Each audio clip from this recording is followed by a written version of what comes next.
Class 5 SST chapter 14।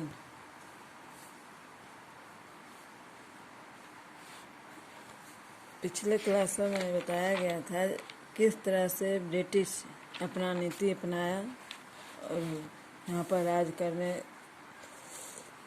के लिए लोगों में फूट डाला। और उससे आगे they started introducing laws to make them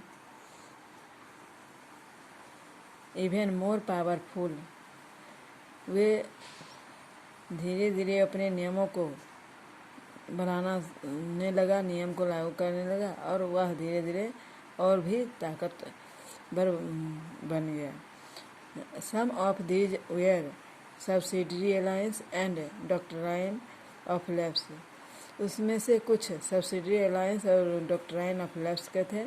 the policy of subsidiary alliance was introduced by Lord Richard Wellesley, who was the Governor General of India from 1798 to 1805। The Lord Richard Wellesley, जो भारत के governor general 1798 से 1805 ईस्वी तक रहे, उन्होंने subsidiary alliance नीति का शुरुआत किया।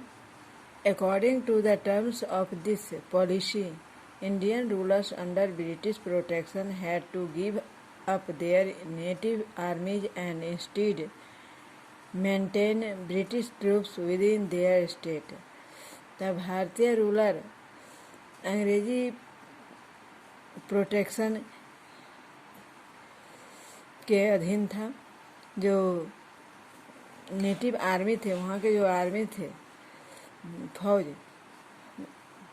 वह अंग्रेजों के द्वारा जो बनाए गए थे, उनके द्वारा ये स्टेट में उसका कार्य होता था। It allowed the company to establish a direct control over an Indian state without having to spend any money. बिना कोई खर्च के वह धीरे धीरे यह कंपनी अपना स्थापित कर प्रत्यक्ष रूप से सीधे उस पर नियंत्रण करने लगा। State of Hyderabad, Travancore and Mysore were conquered in this way. इस तरीके से वह इन राज्यों को जीत चुका था। The policy of the doctrine of lapse was introduced by Lord Dalhousie. Doctrine of lapse की जो नीति थी वह लॉर्ड डलहौजी ने शुरुआत किया। Who was the governor general of India from 1848 to 56। Dalhousie भी भारत का गवर्नर जनरल थे, जो 1848 से 1856 ईस्वी तक रहे। उन्होंने डॉक्ट्राइन ऑफ लैप्स की नीति को शुरुआत किया।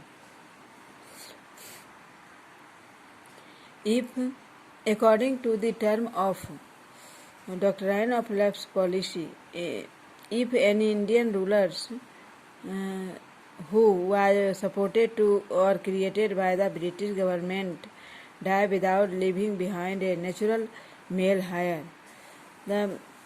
इस डॉक्ट्राइन ऑफ लैप्स नीति के आधार पर अगर कोई भारतीय शासक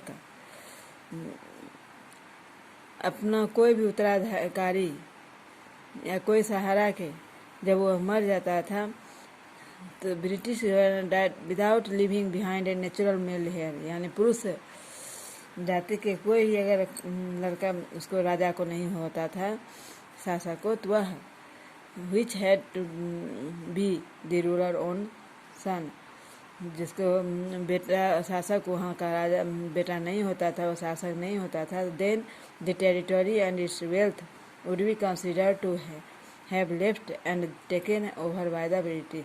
तो उसकी संपत्ति और वह राज्य सीधे ब्रिटिश अपना लेता था और ब्रिटिश ही उस पर नियंत्रण करता था। Maratha kingdom Jhansi and Awadh were next by the British through the doctrine of lapse. Doctrine of lapse के द्वारा ही अवध और झांसी पर भी जहाँ मराठा किंगडम राज करते थे वे भी धीरे धीरे ब्रिटिश के अधीन होते चले गए। The Indian people were not happy about this policy. भारतीय लोग इस नीति को से खुश नहीं थे। An act that were enacted by the British